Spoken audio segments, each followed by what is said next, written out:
This is the continuation of our report about the forms of government, and in this part, I'm John Michael Salvador will explain the communism and totalitarianism as a form of government. First, let's define what is communism. According to Britannica.com, communism is a type of government as well as an economic system, a way of creating and sharing wealth. In communist system, individual do not own land, factory, or machinery. Instead, the government or the whole community owns these things. Everyone is supposed to share the wealth that they create. Before I explain what is communism, let us first talk about the origin of communism in 1800s when Karl Marx and Friedrich Engels created the idea of communism as a system that will overthrow capitalism. Marx, being the father of communism, took socialist ideas into a more extreme way and gave birth to communism. At that time, Europe transitioned to a more capitalistic society where the exploitation of workers by those who owns the means of production or the bourgeoisie start to be rampant. That's why Karl Marx come up with the idea of common ownership and a classless society in order to prevent this exploitation and to have a equality in the society. Now, I will explain what is communism. The central idea of communism is kung anong sayo, sa akin, kung anong sa akin, sa'yo. Halimbawa, eto, di ko pwedeng sabihin papel ko to. Sa communism, dapat sabihin nito is papel natin to. Hindi ko papel to, papel natin to. Yan. Yun yung pinaka-central idea ng komunismo. Sa communism, wala ditong private ownership. Bawal ka magtayo ng sarili mong business kaya wala o mabagal ang innovation. Wala ring competition sa isang communist society. Hindi ka pwedeng mag one step ahead sa iba kasi kapag ganun, hindi na tayo equal. Dito, hindi pwedeng mag-own ng kahit anong bagay. Hindi ka pwedeng mag-own ng kahit na anong bagay na pang sarili mo lang. Lahat ng members sa society natin ay pagmamayari ng lahat or commonly owned. Communism limit workers' exploitation but at the same time, it disincentivizes hard work at ginagawa nitong tamad ang mga tao. Halimbawa, nagtatrabaho ako sa isang factory na own ng isang communist state. Ngayon, marami akong ginagawa sa factory na yon. Tapos merong isang worker na konti lang yung ginagawa niya at tatamad-tamad lang siya.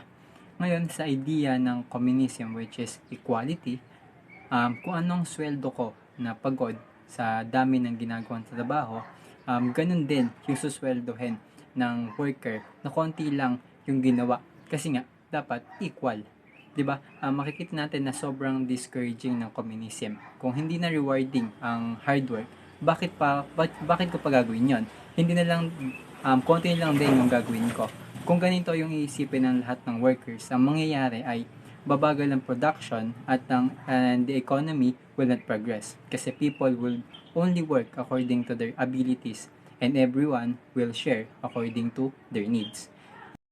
In the history of mankind, marami ang nag-try na i-practice ang communism like Russia na USSR before na kilalang communist na bansa sa pamumuno ni Vladimir Lenin. China, or more precisely the People's Republic of China under Mao Zedong, Cuba under Fidel Castro, North Korea under the Kim Dynasty. But in the history of the world, there is no true communist state. Lahat ng sumubok na i-achieve ang peak ng communism ay nag-fail. Kasi nga, sobrang impossible ng idea ng communism. Kumbaga, utopian yung idea niya, pero yung kakalabasan ay dystopian. Now, ano ba ang true communist society?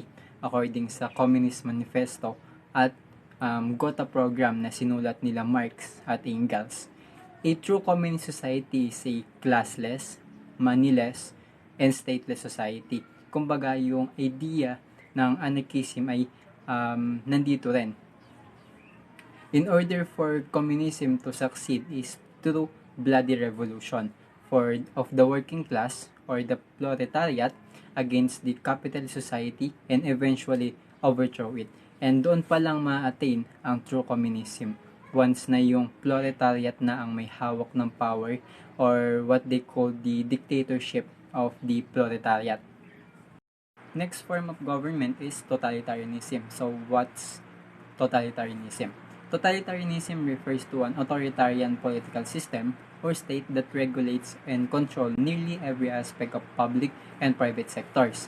Totalitarian regimes establish a complete political, social, and cultural control over their subjects. And they're usually headed by a charismatic leader. In general, totalitarianism involves a single mass party, typically led by a dictator, an attempt to mobilize the entire population in support of the official state ideology, and an intolerance of activities which are not directed towards the goals of the state, usually entailing repression and state control of business, labor union, churches, and political parties. A totalitarian regime is essentially a modern form of authoritarian state, requiring as it does an advanced technology of social control. The term totalitarismo was first employed by the philosopher of fascism, Giovanni Gentile, and Benito Mussolini in mid-20th century fascist Italy. Italian dictator Benito Mussolini coined the term totalitario in the early 1920s and characterized the new fascist state of Italy, which he further described as all within the state, none outside the state, none against the state. Kumbaga sa totalitarianism, it requires total submission ng mga tao sa isang dictator na they can't question kung anong ginagawa ng government. Parang people are just blind, obedient, and passive victim of the state. Isang example siguro ng totalitarian act is yung Great Purge ni Joseph Stalin sa Soviet noon, na lahat ng kumakalaban or kontra sa pumuno niya is pinapatahimik niya, especially yung mga Bolshevik party, yung mga natirang Bolshevik na hindi agree sa form ng leadership niya. Yun yung pinaka-tinarget niya na patahimikin. Ngayon, makikita natin na sa totalitarianism, gumagamit ng dahas para gipitin or para patahimikin lahat ng kumukontra sa gustong gawin ng gobyerno o ng isang leader o ng diktador. Totalitarianism doesn't necessarily align itself politically with either the right or the left of the political spectrum. Although most recognized totalitarian regime have been fascist and ultra-nationalist, the degraded communism of Stalin's Soviet Union and Mao Zedong's People's Republic of China were equally totalitarian in nature. And the phrase totalitarian twins have been used to link communism and fascism in this respect. Next is oligarchy, as we all familiar with dahil madalas natin itong naririnig o nababasa sa social media. Pero ano nga ba ang oligarchy as a form of government? Oligarchy, according to nationalgeographic.com, oligarchy is sometimes used to describe a government or society in which rulers are selected from a small class of elites. These elites exercise power on behalf of their class rather than for the greater good.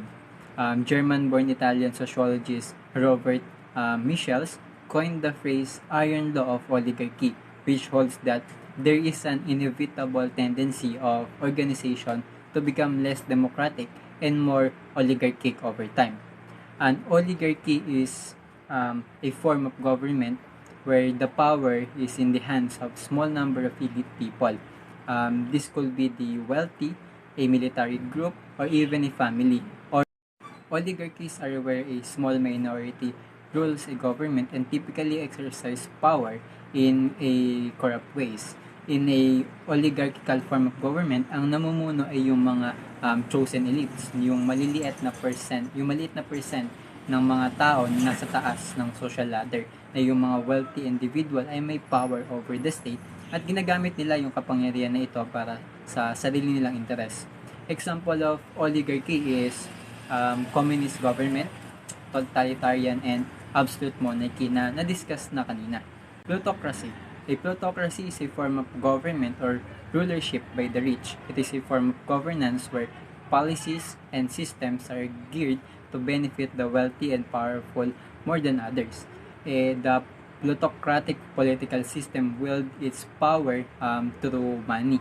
The difference between oligarchy and plutocracy is that oligarchy refers to a government system where the governance is under the control of a small group of privileged people. The meaning of plutocracy differs in that only wealthy people, irrespective of the type of influence they hold, rule the system. And that's all for this report. Thank you for listening.